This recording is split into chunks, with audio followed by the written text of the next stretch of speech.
Alhamdulillah, wassalatu wassalamu ala rasulillah. We thank Allah for this chance, and we ask Allah to always give us more of such chances so that we can be able to change our past and then we make a future for ourselves before we meet Allah subhanahu wa ta'ala. Last Jumah, we looked at a very crucial verse which Allah used to remind us that when we come to such gatherings, we don't only come here to sit and listen and then we go out as if we didn't hear anything. Allah praised the good slaves of His. وَالَّذِينَ إِذَا ذُكِّرُوا بِآيَاتِ رَبِّهِمْ لَمْ يَخِرُّوا عَلَيْهَا صُمًّا وَعُمْيَانًا. Those who, when they're reminded from the verses of Allah, they don't pretend to be deaf or blind to the signs.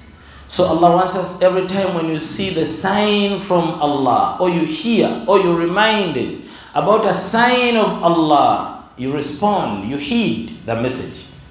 So that was the lesson. And we said, let's go back and try to ponder upon whatever we have been discussing, and then we begin to change bit by bit. Inshallah, by the time you meet your Creator, maybe you'll be somewhere. So today, Allah is giving us another verse, very important verse, and the entire Quran is very important. Allah subhanahu wa ta'ala is telling us, وَالَّذِينَ يَقُولُونَ رَبَّنَا هَبْ لَنَا مِنْ أَزْوَاجِنَا وَذُرِّيَّاتِنَا قُرَّةَ أَعْيُنٍ وَاجْعَلْنَا لِلْمُتَّقِينَ إِمَامًا. Allah wants to see us in those families, and the families should be intact, because that's the sunnah of establishing an ummah. You can't establish an ummah unless there is a man and a woman. You remember in the very beginning of our creation, when Allah subhanahu wa ta'ala tells us that He created us from one single soul. من نفس واحدة وخلق منها زوجها وبث منهما رجالا كثيرا ونساء. You know, there is no ummah without a sanctified marriage. There is no ummah. How can we create a nation without having the family intact? So that's why this deen looks at a family as an important issue of society. That's why Allah subhanahu wa ta'ala is now reminding us to keep praying for our families. You pray for your wife to become a good one. You pray for your husband. You might say, I've done everything for my wife, but she's not going to change, so I'm dropping her. But have you talked to Allah who gave you that woman? Have you talked to Allah who gave you that man? Allah is praising the good slaves who understand that marriage is from Allah. وَمِنْ آيَاتِهِ أَنْ خَلَقَ لَكُم مِّنْ أَنفُسِكُمْ أَزْوَاجًا. It constitutes a sign to understand Allah when you look at the compassion, when you look at the bond between married people. You might say, I love my wife. No, you might say, I love my father or my mother. But the love between a married couple is different. That's different from the way you love your parents.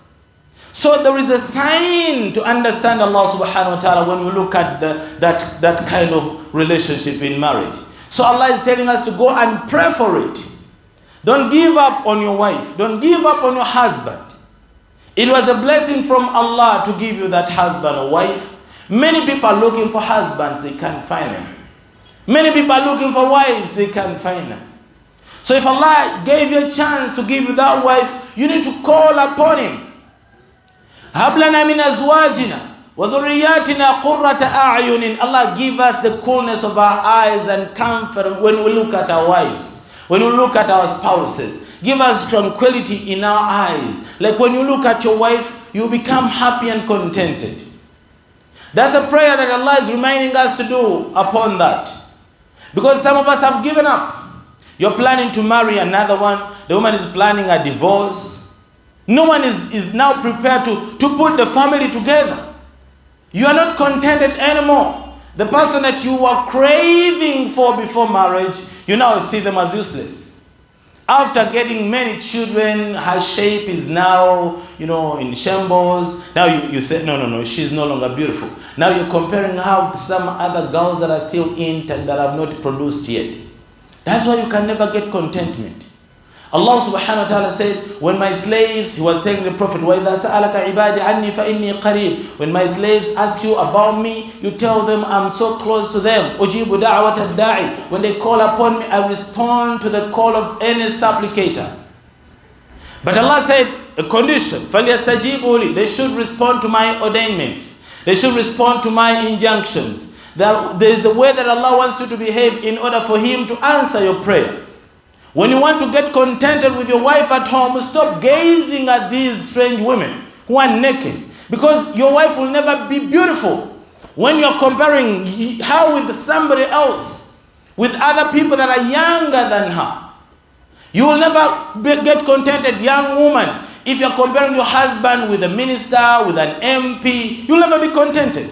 وَقُلِ الْمُؤْمِنَاتِ يَغْضُضْنَ مِنْ أَبْصَارِهِنَّ. It's both ways. The man is supposed to take care of the gaze. At the same time, the woman is supposed to take care of the gaze. So that at least we examine ourselves. The woman examines the husband, and the husband examines the woman, so that they become contented and the bond grows stronger. But when you keep looking outside, and you look outside, you compare your husband with somebody else, and you compare your wife with somebody else, you'll never see any comfort in this woman.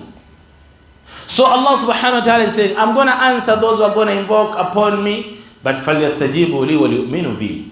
Have iman for me and understand, have some injunctions upon you. So when you fulfill them, I'm also going to do your desires. So Allah subhanahu wa ta'ala is telling us, let's go and pray for our families, people. Pray for contentment. Find tranquility at home, not outside. Don't try to find, comfort from the strange women or the strange men. Ask Allah to answer your prayers so that your wife can be a source of comfort for you. And your husband can be a source of comfort for you. Because family in Islam, that's the beginning of the nation. We cannot have an ummah without a family. When Allah created Adam, he was a single soul. وَخَلَقَ مِنَا زَوْجًا. Then Allah created the mate from him. وَبَثَّ مِنْهُمَا رِجَالًا كَثِيرًا وَنِسَاءً. Then from the two, Allah made an ummah. So if we don't really take the sanctity of marriage as serious, we shall not have an ummah. That's why today we have abna'u zina, children of zina, and are ruining Islam because their families were not intact to nurture them. So we have to pray to Allah subhanahu wa ta'ala for that. And also ask Allah to make you a leader of the pious. We don't crave for this leadership of the world, fighting for dunya, fighting for land, fighting for fame. No. وَجَعَلْنَا لِلْمُتَّقِينَ إِمَامًا. Allah, when He chooses you, He makes you a leader for the believers. That's the greatest leadership in the eyesight of Allah. Not I'm a leader, I'm a manager, so you keep fighting to become a manager. Who's going to become a manager? وَجَعَلْنَا لِلْمُتَّقِينَ إِمَامًا. We're asking Allah to make us leaders to the muttaqeen. You are a leader to the believers, taking them to Allah subhanahu wa ta'ala.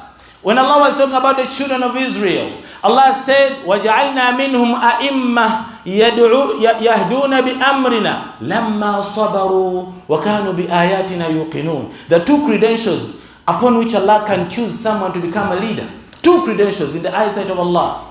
لَمَّا صَبَرُوا. When Allah sees your patience, you are not craving to lead people. You are patient, patiently waiting for Allah to choose on you. وَكَانُوا بِآيَاتِنَا يُوقِنُونَ. And you connect yourself to the signs of Allah, and you become connected so much, then Allah can choose you to be a leader.